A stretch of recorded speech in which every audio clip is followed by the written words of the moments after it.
So good morning, everybody. I'm Mike Albertson. I'm the Deputy Director here at the Center for Global Security Research at Lawrence Livermore National Lab. Thank you, as always, for taking the time out of your schedules this morning to join us for this CGSR lecture series titled India and the U.S.-China Competition. I'm very welcome to welcome Dr. Tanvi Madan to be with us today. Over a series of recent CGSR lectures and workshops, we've explored a number of different dimensions of strategic competition in the Indo-Pacific. A number of speakers have focused on sort of the US-China binary equation, as well as recent Chinese force developments, sort of the overall military balance in the Indo-Pacific region between the United States and China. We recently had Bridge Colby as a speaker who focused sort of very squarely on the problem posed by the Taiwan invasion scenario. And also, we've had a host of inputs from allies in the region, primarily Japan, Australia, South Korea, including a bit on the recent AUKUS submarine deal. But where it gets fuzzy for most Americans, even experienced policymakers, is after this sort of first layer of allies. Beyond Australia, beyond the allies we have longstanding deterrence relationships with. We Americans like things, including our allies, to be pretty straightforward, right? Black and white. You're either with us or against us, right? As the line typically goes. But when you get to a lot of countries in the region, right? The Philippines, Indonesia, Vietnam, much less sort of Malaysia and other states, you can't really cleanly bin these countries into sort of with us or against us categories, right? There are far more complex dynamics at play with a lot of these countries. And when we think about strategic competition, when we think about the Indo-Pacific region, there is really sort of no country the United States needs to get smarter on than India. And so we're very lucky to have this speaker with us today to sort of explain this dynamics and what's going on. She wrote an excellent piece that I would point out to you in War on the Rocks that was published on October 27th, and it was titled, "India is not sitting on the geopolitical fence."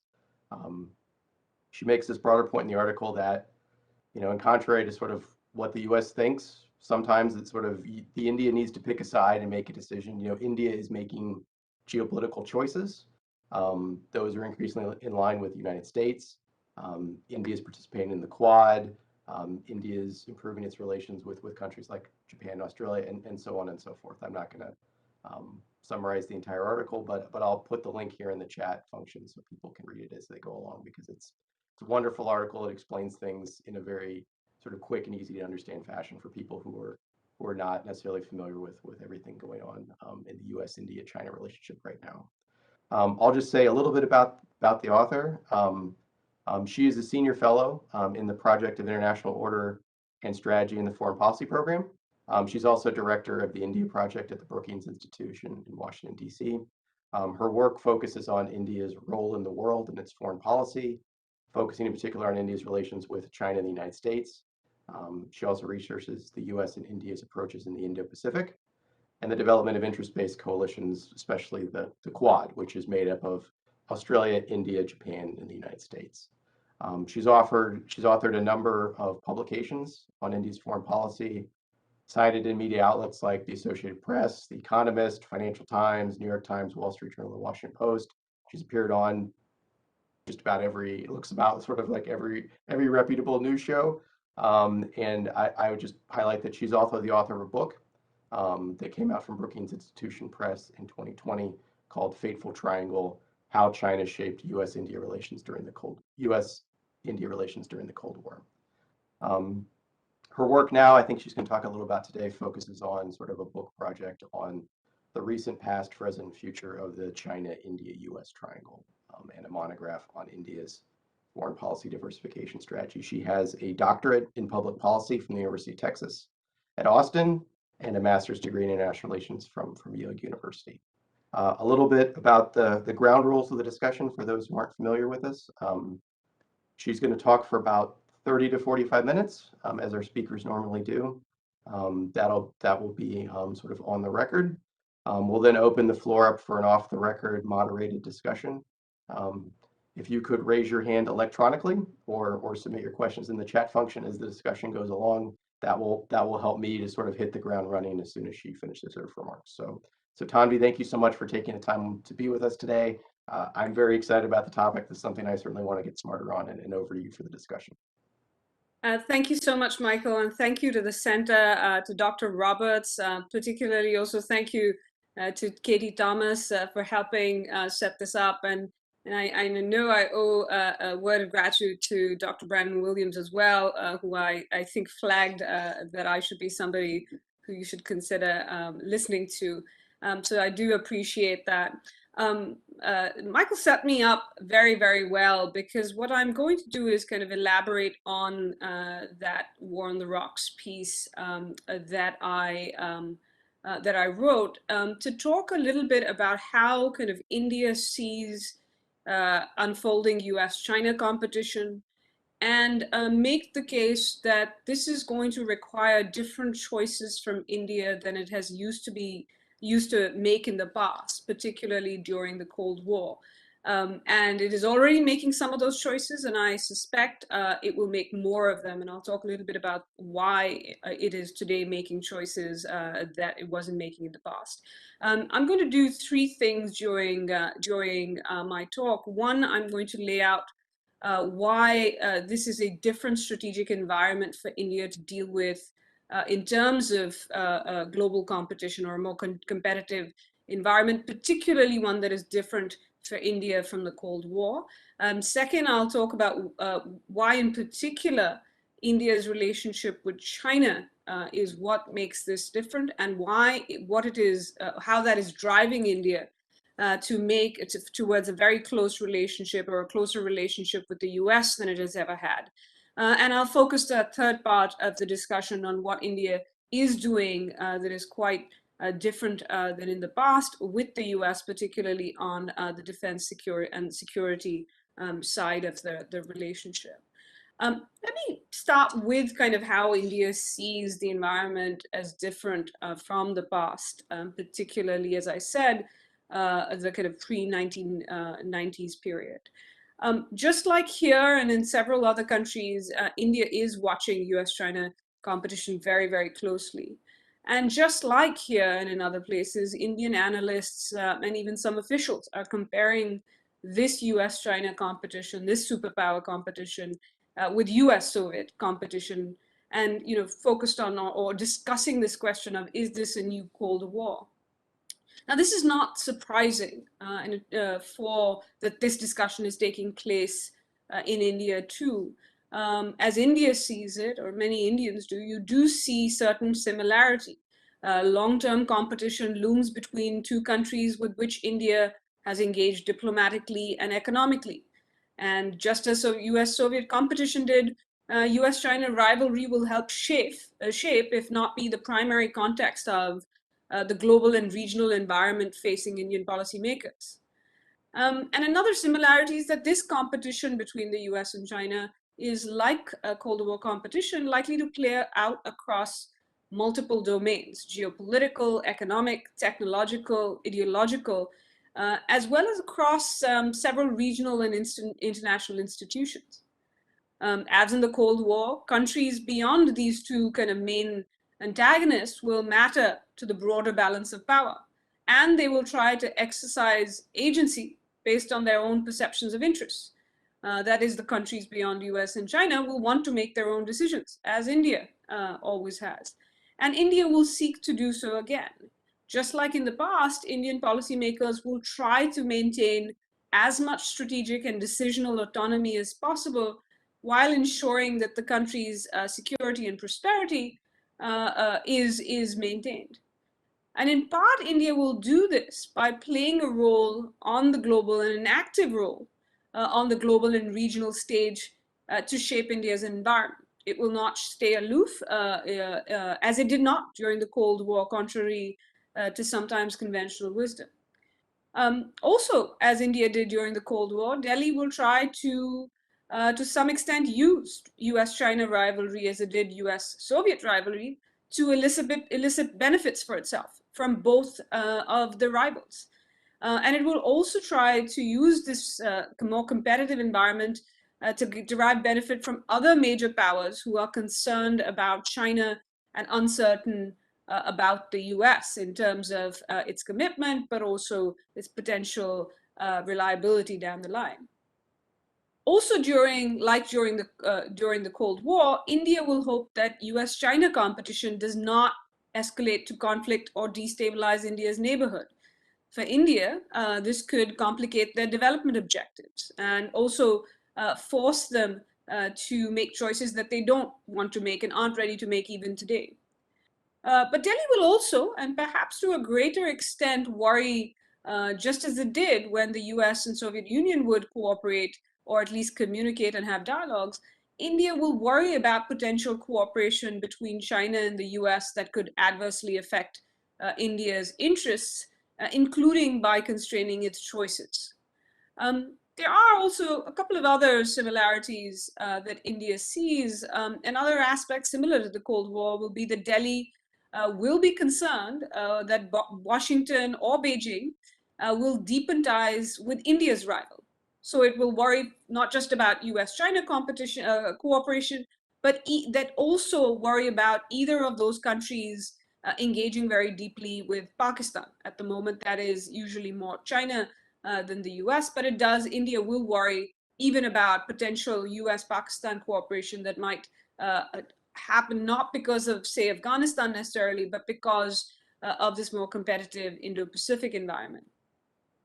And in turn, just like India worries about these other partnerships that the two rivals can develop, just as in the Cold War, the kind of major powers will also worry about India's relationship with their rivals, which could potentially create problems for their relationships with India. So the US worries about and will worry about Indian engagement with not just China potentially, which is harder to envision today, but with Russia, for instance, something Michael I know knows a lot more about than I do.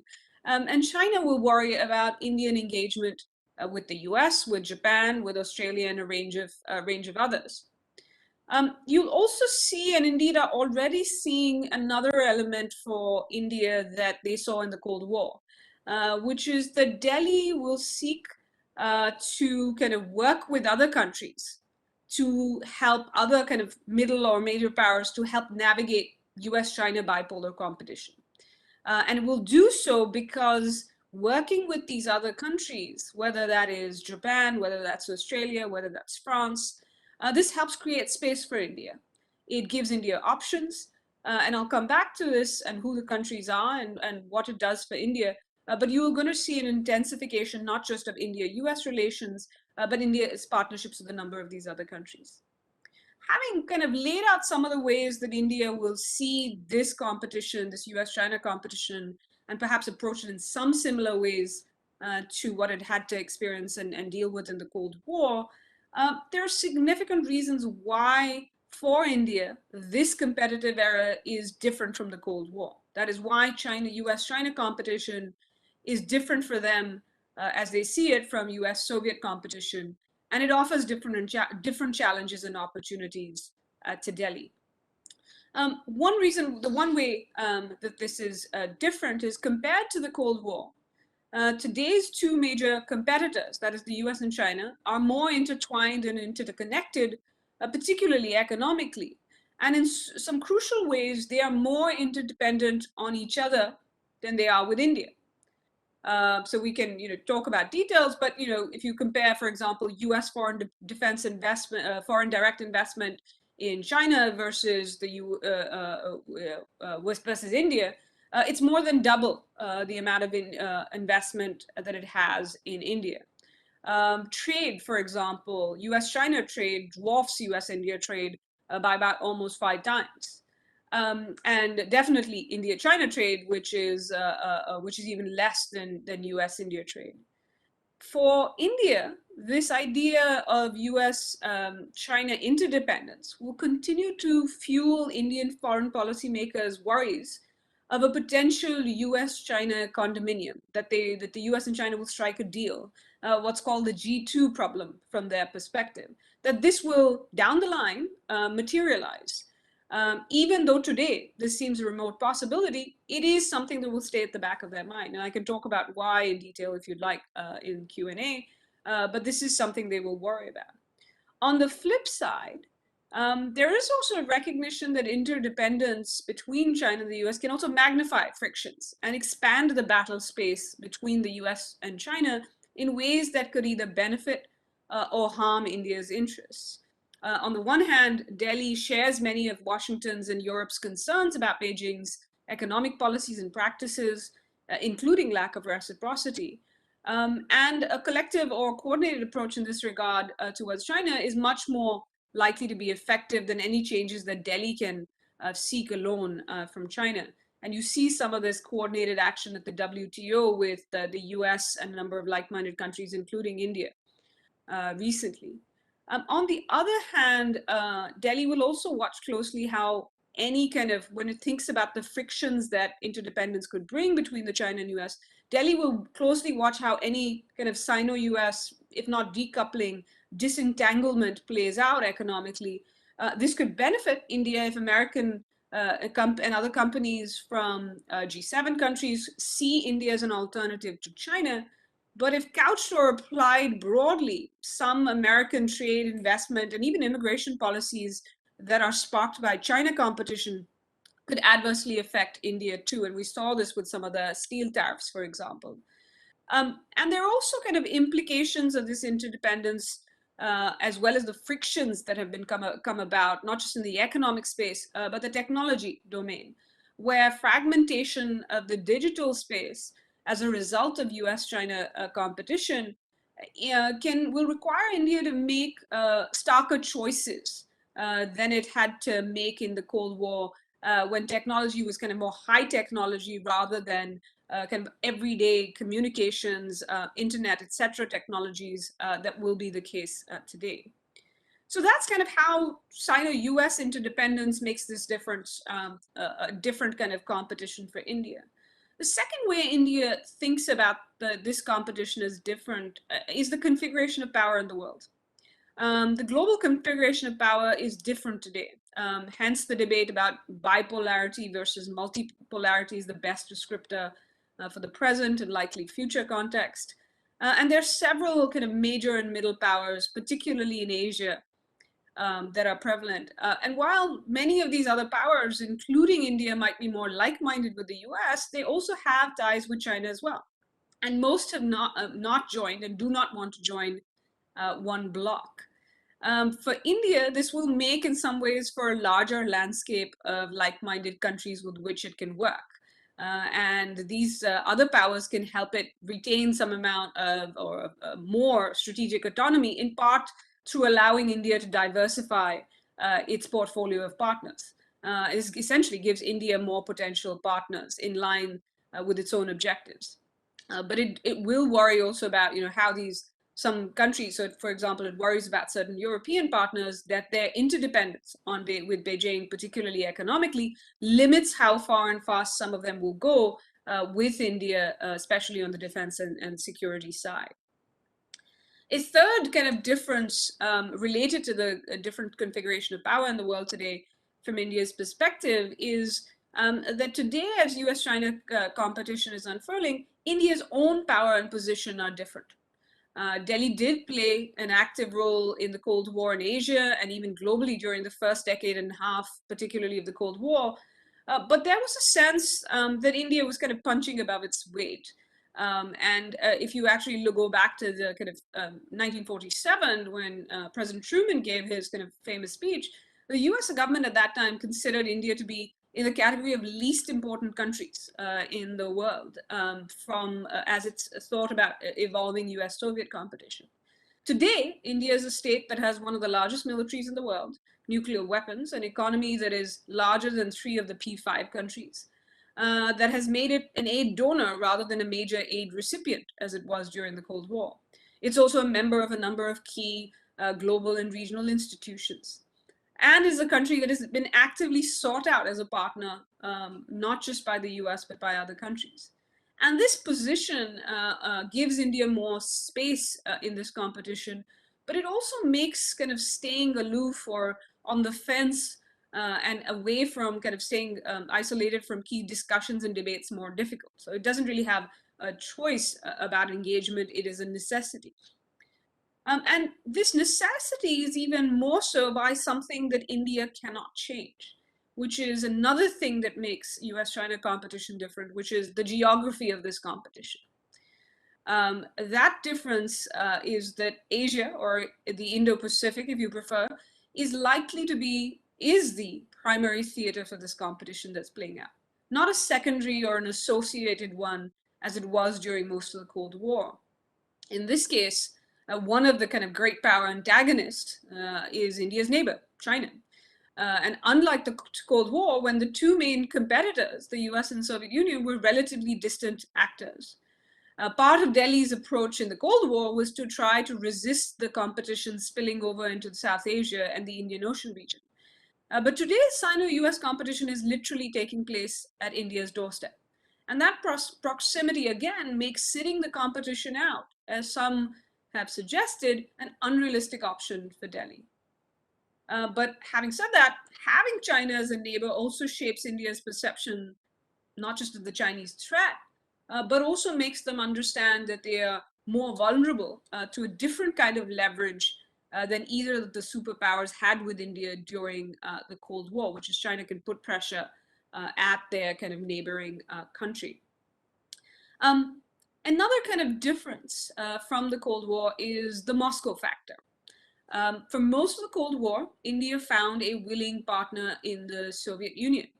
The exceptions were when the Soviet Union was allied with China, but particularly after the Sino-Soviet split, when the Soviet Union actually partnered with India against China and helped enhance Indian military capabilities. It also helped India during an India-Pakistan war in 1971 when when it looked like China might intervene on Pakistan's behalf, and the US was backing China and Pakistan.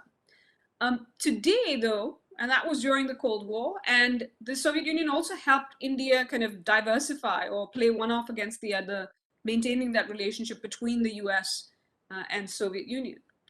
Today, that's less of an option, at least in some ways, because today's Russian relationship with China is very close. Russian Foreign Minister Lavrov was in India in April, and he was asked about the Russia-China relationship, and he said publicly he called Russia-China relations the best ever. For India, this complicates India's options, even creates problems. On balance, a Sino-Russian partnership is to India's detriment. Russia had traditionally been a key part of India's kind of balancing strategy vis-a-vis China. Both as kind of an external balancer, but also as a supplier of military equipment and technology. And so, the kind of the change in the fact that Russia will not be as available in terms of as a partner of China is a problem for kind of India.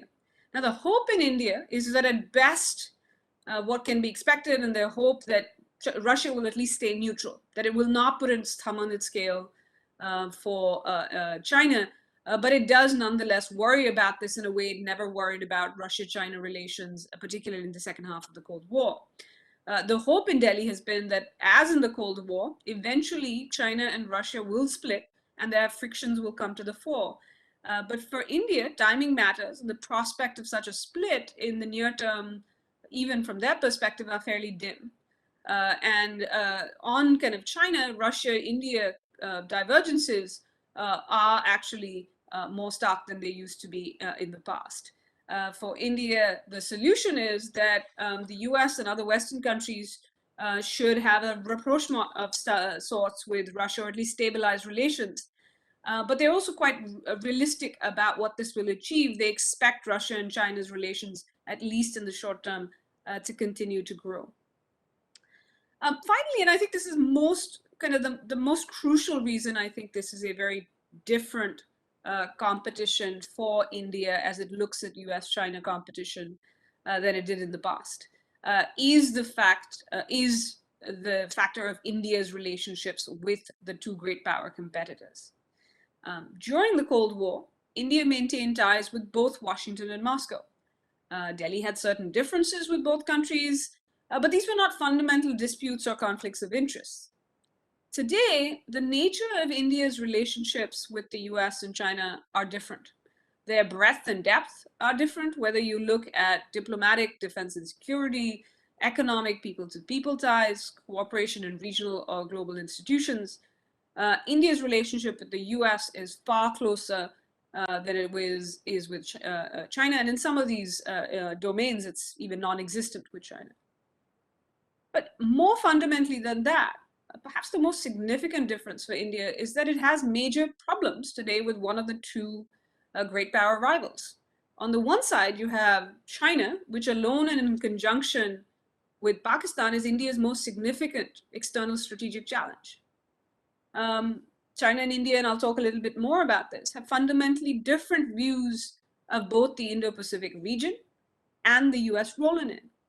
And so in one corner, you have India's biggest rival of this Cold War, of this kind of US-China competition. On the other side of US-China competition, you have the United States, one of India's closest partners, a partner that the Indian Prime Minister Modi, has referred to as an indispensable partner.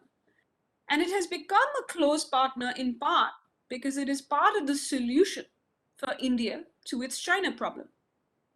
The US and India might have differences, which I'll talk about, but they don't have fundamental disputes.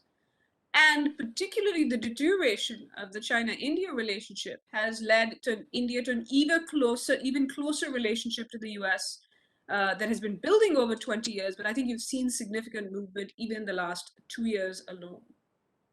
Let me now talk a little bit about the state of the China-India relationship. Why kind of India has gone from thinking that it could actually, just as the US and many in the US did, and in many other countries, that you could have this kind of relationship with elements of cooperation and competition, and that they could be balanced, and that cooperative sides would even kind of help China move towards a more kind of responsible stakeholder position, and that increasing cooperation could help alleviate some political strains between India and China.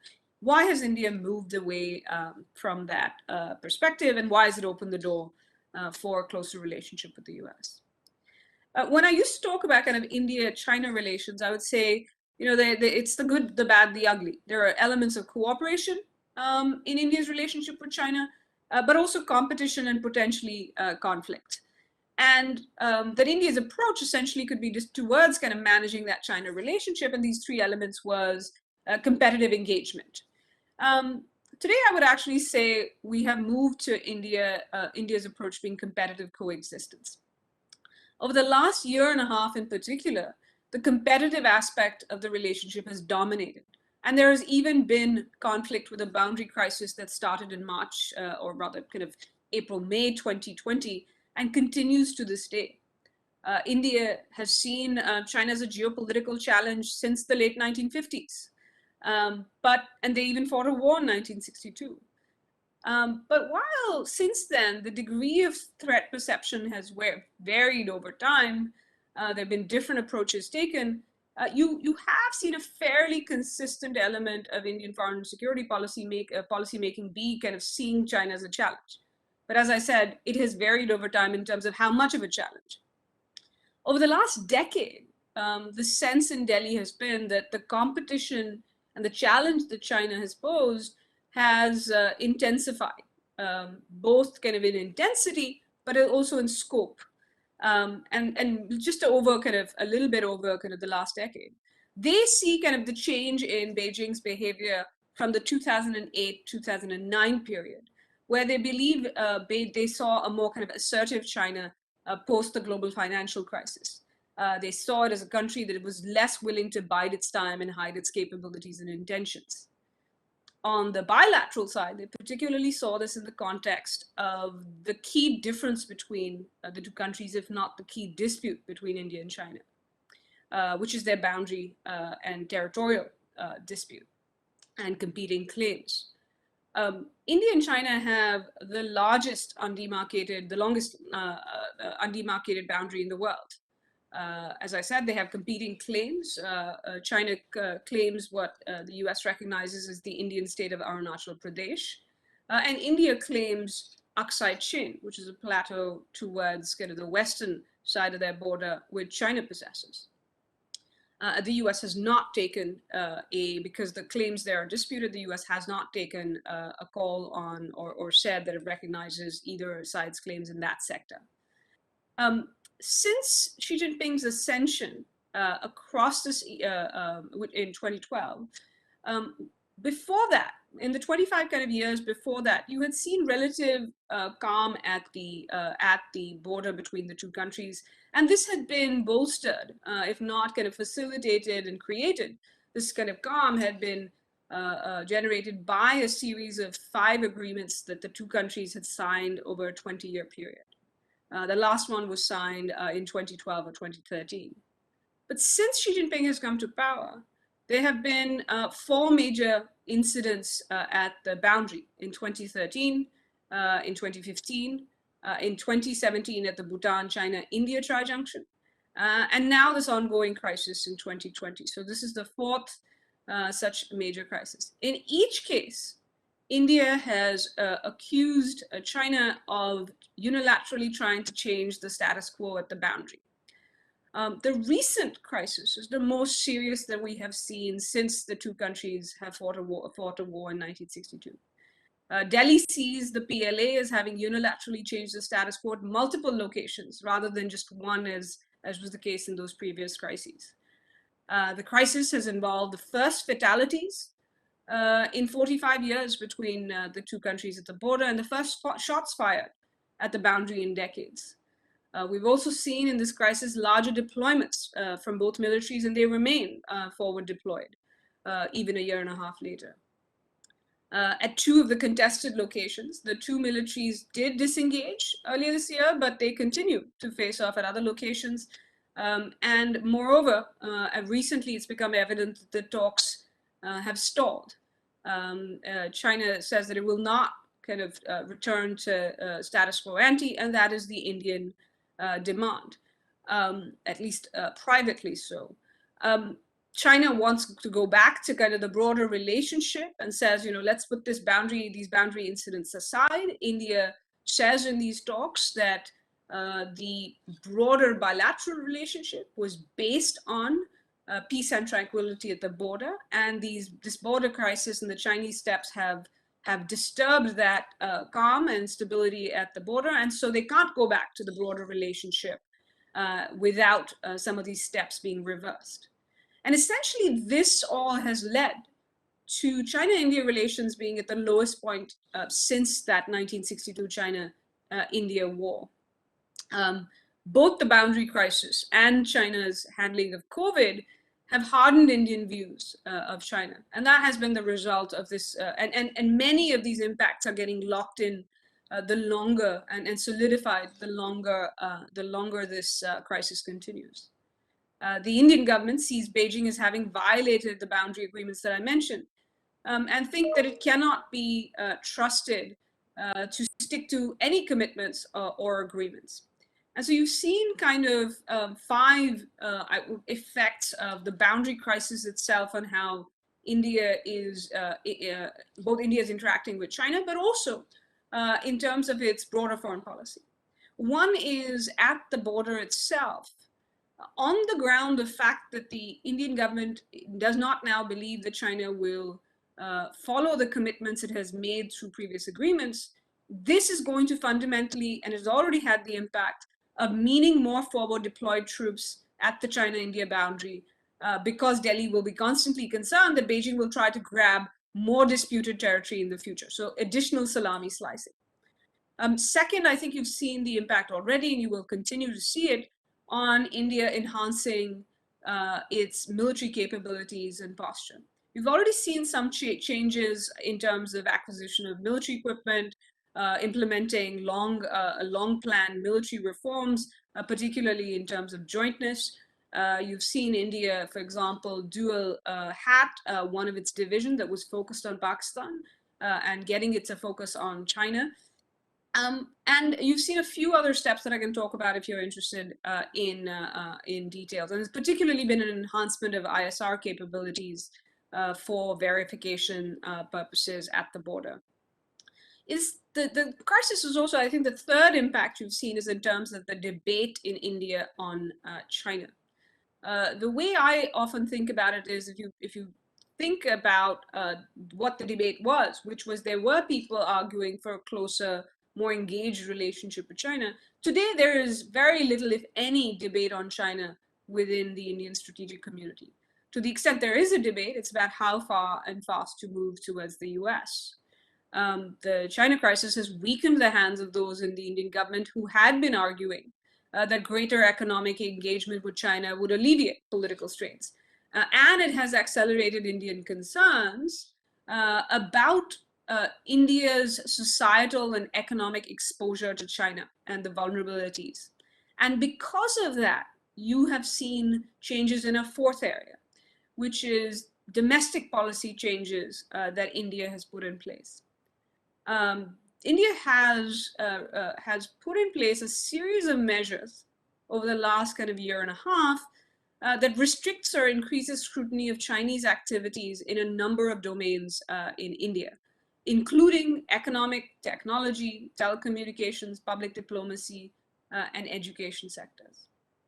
Finally, and I will talk a little bit more about this when I talk about the US, there's the China crisis has had an impact, and the deterioration of the China relationship has had an impact on Indian foreign policy in degree, even if not in direction.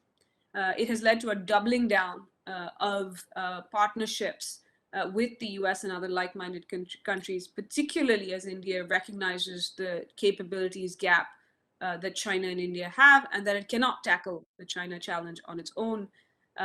30 years ago, India and China had economies about the same size. Today, China's economy is 5 times that of India.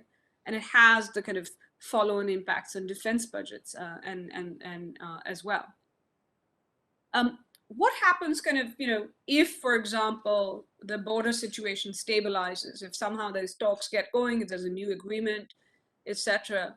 But even if these, and there's a big if there, because there's so little trust right now that China will stick to agreements, you do see beyond just the boundary agreements, China and India have a range of bilateral, regional, and global differences that will mean this competition is here to stay. So even if you kind of resolve this current crisis, these bilateral and other differences will kind of ensure that this will remain a competitive relationship, and the competitive dimensions of the relationship will kind of dominate. I will just very quickly go through them, what these differences beyond the boundary are, and again can answer questions about this, because I do want to talk about the US aspect.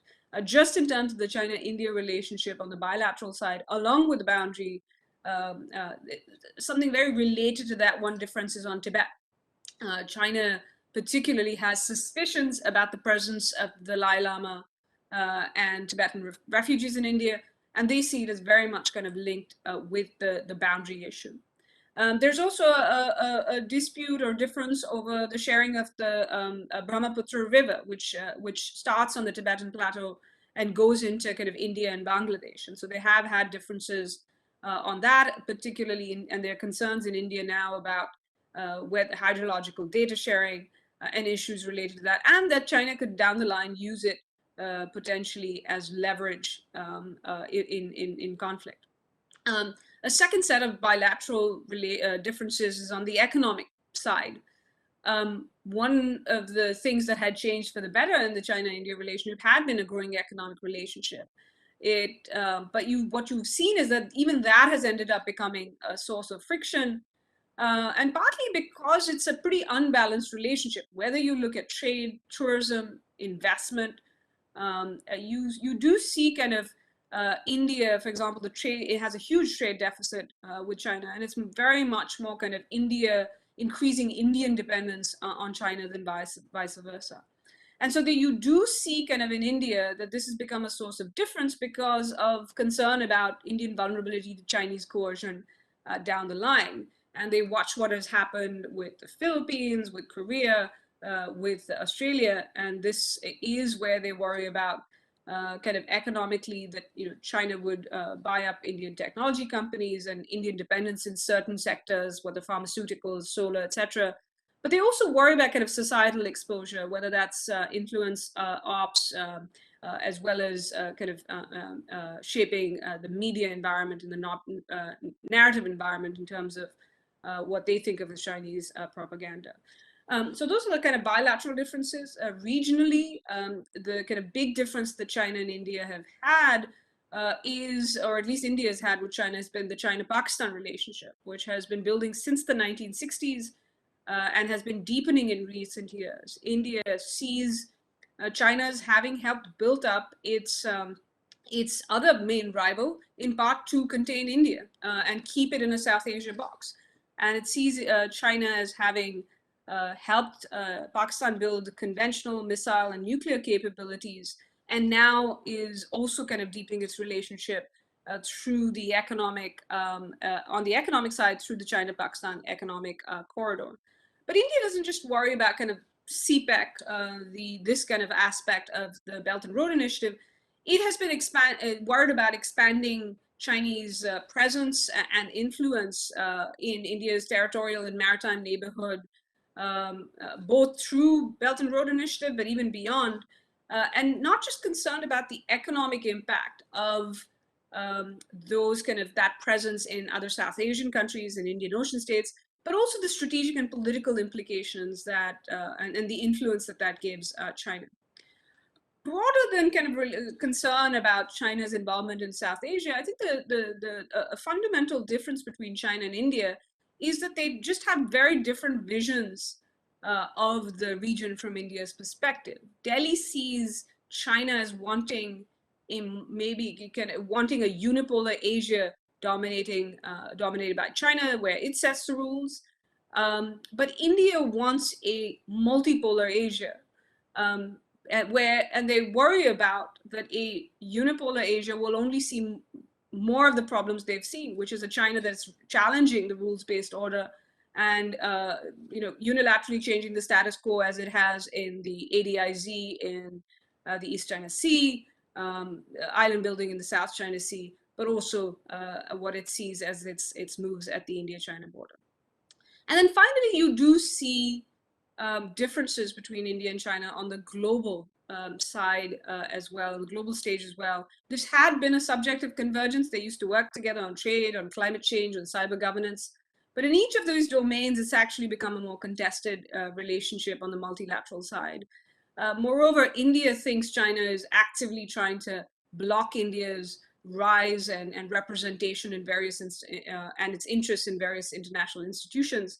And China sees India as working with Chinese rivals at these institutions to blunt its influence, which Delhi is doing. And underlying all these differences is just kind of a fundamental lack of trust in India, both about Chinese intentions. You heard an Indian foreign secretary say to the Indian parliament a few years ago that a number of steps that the Chinese had said that they would not do are being undertaken, and the two that he talked about was the establishment of foreign bases abroad, and second, sending military personnel abroad. Both things that China had said it wouldn't do, and then he cited Djibouti and the Chinese base there as essentially making things clear. And there's a lack of trust, as I said, in Chinese commitments to any agreements. And so what this means is that with this deteriorating relationship, with this kind of more fundamentally competitive relationship, which India does not think will improve anytime soon. If anything, it will intensify. This has led India to be much more willing to make choices, including in terms of its partnership. And so going back, and this is also what makes it look at US-China competition in a very different way, and not just a different way from its own past of looking at US-Soviet competition. This kind of deteriorating relationship with China has led India to see US-China competition differently than even a number of other countries, particularly in Southeast Asia, but even countries, for example, like South Korea, that do kind of not want to try to hedge to some extent between China and the US. This is not a luxury that India has. I'll come back to what I think India is hedging against, but it's not going to be walking a middle path between China and the US as it tried to do during the Cold War between the US and Soviet Union. This is just not possible for India. And so this is kind of this idea that it doesn't have the choice of kind of walking a middle path. It cannot remain non-aligned. It's not feasible. But on the other hand, so what is the choice for, what was the other choice on the other side? If you thought about kind of the Cold War, it was non-alignment or it was an alliance with either of the powers. For India, an alliance with the US is not desirable, and frankly, it's not on offer from the US. After all, the last alliance, bilateral alliance, I think was signed in 1955, and then there was NATO expansion, of course, but even that was a while ago. So if non-alignment is not feasible, an alliance is not desirable for India, what is the answer to kind of tackling this China challenge in terms of the foreign policy environment? And that the answer for India lies in its own kind of history, which is this concept of alignment or tilting, rather than kind of alliance. India has aligned or tilted towards countries in the past, both times to balance China. One was in the 1960s, which resulted in an alignment with the US. India even signed an air defense agreement with the US in 1963 that would allow for mutual consultations in the event of a Chinese attack on India. And then India in the 70s aligned with the Soviet Union, signed a treaty with the Soviets again to think about what would happen in the event of a Chinese attack. And this concept of alignment, kind of on the basis of interests or issues, recognizes that India is unlikely to make kind of the accommodations or concessions to China that would have been required if it did really want to play a non-aligned role. And it is a recognition, this need to, so as much as India wants to stay autonomous and it prizes and prefers to have strategic autonomy, this kind of willingness now to align with the US in particular, but with other countries as well in this US-China competition, but also in kind of the global geopolitical environment, is recognizing that with the China-India capabilities gap that I mentioned, India needs partners. And it needs, in some cases, to align more than it was in the past, to align with those partners. And it needs those partners for at least three things. One, to build its own capabilities. And in that sense, alignment actually helps build India's autonomy by building its independent capabilities, whether in the defense, intelligence, or kind of technology, or even economic domains. Second, partners help India offer alternatives to the region, understanding that this is not a single domain competition, but a multi-domain competition where China is putting offers on the table. India doesn't have the capacity to offer connectivity alternatives, for example, on its own. And so partners can help offer those alternatives. And third, partners can help maintain a favorable balance of power in the region and ideally deter China from taking further action. And this kind of desire to partner with other countries is why you have seen India deepen ties with the US, and has been facilitated in turn that the US can be helpful to India in both internal and external balancing. But the fact that India is willing to do this is because the US has also kind of increased or increasingly wants to deepen the partnership with India.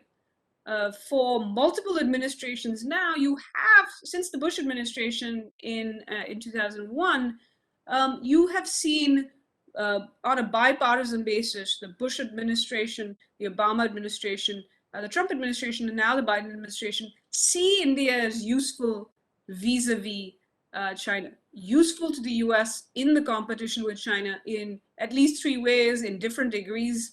One is a geopolitical counterbalance to China. Second is a potential economic alternative to China. And third is a democratic contrast to China. And so what you've seen now, and I'm just going to take a few more minutes to talk about kind of what you've seen in the US-India relationship due to this understanding that for India that it has to make choices and that it is seeing a willing partner in the US. You have particularly seen, and I can talk about other dimensions of the relationship, but you've particularly seen on the bilateral side, deepening defense, diplomatic and security ties. To see how far we've come. About two decades ago, in terms of defense cooperation and technology exports, etc., there were US sanctions on India 20 years ago. But this has changed. Today, in terms of defense, trade, and technology, India has purchased military equipment from the US, is also talking about kind of co-developing and co-producing equipment. It's already using P-8s, maritime reconnaissance aircraft, C-130s and C-17s, Chinooks, Apaches, M777 howitzers, even SIG-Sauer rifles. It is even leasing armed drones from the US now. Many of these capabilities actually also being used and deployed during this current crisis with China. India is also just kind of going to be, already has acquired some amount of the multi-role helicopters for the Indian Navy from the US. And there's talk potentially in the US has made offers for armed drones and integrated air defense system, as well as fighter aircraft for both India's Air Force and Navy. You're also seeing over the last few years a number of agreements that had been negotiated for kind of years and years. India finally agreeing to sign a number of the foundational agreements on the defense side, the logistics support agreement, kind of the COMCASA, which is India's version of SISMOA for intelligence sharing, as well as a geospatial intelligence sharing and an industrial security agreement that will allow the two defense industrial bases to cooperate. So you've seen kind of that, as well as these have facilitated interoperability and information sharing. You're seeing military exercises upgraded and expanded and much more regular across the services. And now a new multi-service amphibious exercise that took place, I think, a couple of years ago, and one is due. And also the two countries kind of participating as observers in each other's other exercises with other like-minded countries. Liaisons, you've seen India deploy a liaison at NAVCENT in Bahrain. We're hearing reports of a potential Indian liaison at SOCOM. And the US has sent a liaison to the Information Fusion Center that India has for the Indian Ocean region. There's enhanced US-India dialogue, including a 2+2 that will take place over the next few months, and regular exchanges. And you see this in terms of just the last 6 months, the number of senior military leaders who have gone from the US to India and India to the US. And you've seen this cooperation not just be bilateral, but you're increasingly seeing the US and India work across outside this bilateral domain with trilaterals like the one they have with Japan, as well as most significantly recently with the quadrilateral with Australia as well. And this has been elevated to the leaders level. And the Quad for India kind of involves two lines of effort, and arguably for the other partners. One is building a balancing coalition in the region, and second, building resilience in the region. The US and India also, outside kind of these, working with, on kind of an ad hoc opportunistic basis, other partners in the region, for example, with different combinations of countries. You saw the Indian Navy undertake a group sail a couple of years ago in the South China Sea with Japan, the Philippines, and the US. You saw kind of US participants and personnel also involved in the recent UK-India exercise that took place with the carrier strike group that was just there in the Arabian Sea. And you're seeing the US and India also coordinate in regional kind of forums and multilateral forums, including in ADMM+, as well as kind of regionally do things like joint training of peacekeepers in Africa and some discussion about joint capacity building, or at least coordinated capacity building in the Indo-Pacific. Finally, I will say what has really kind of helped consolidate kind of India's desire to deepen cooperation with India, including in the defense and security space, has been crisis assistance that the U.S. Has put forth for in recent crises, and you've seen this in India-Pakistan crises recently as well, where the U.S. has supported India, but particularly in the China crisis over the last year and a half, where Washington, both the Trump administration and now the Biden administration, has extended diplomatic support to India, one of the few that has done so publicly, but also military and information sharing support. And we can talk about how and why in detail. And I will end with saying today, because of this assistance and the sense in India that the US is a serious and, if not totally reliable, but somewhat reliable partner, that you are seeing kind of India have, and also the kind of broader utility for the US that India sees, you've seen a fundamentally different view of US power and presence in the Indian Ocean region than India had in the past. In the past, India used to think about the US as a disruptive, destabilizing presence in the Indian Ocean. Today, it wants to see an expanded and committed US role, which is why it hasn't just participated in Quad. It's also, for example, not criticized AUKUS and would actually see it as complementary to the Quad. And it's choosing also, therefore, to align with the US on a number of issues. This alignment, as I said, and I'll end with this, is not an alliance. It is also kind of recognizes this alignment concept that India wants to hedge against over-dependence on the US, and it wants to hedge against uncertainty about the US. And so part of the way that India does this hedging is through these other ties with other partners, Australia, Japan, South Korea, European partners like France and the UK, and even continues to maintain that relationship with Russia. And in each of these cases, India's leverage in turn is linked to their capabilities. I don't want to kind of belabor the point. I had a section on challenges to the US-India relationship. We can come back to that in Q&A.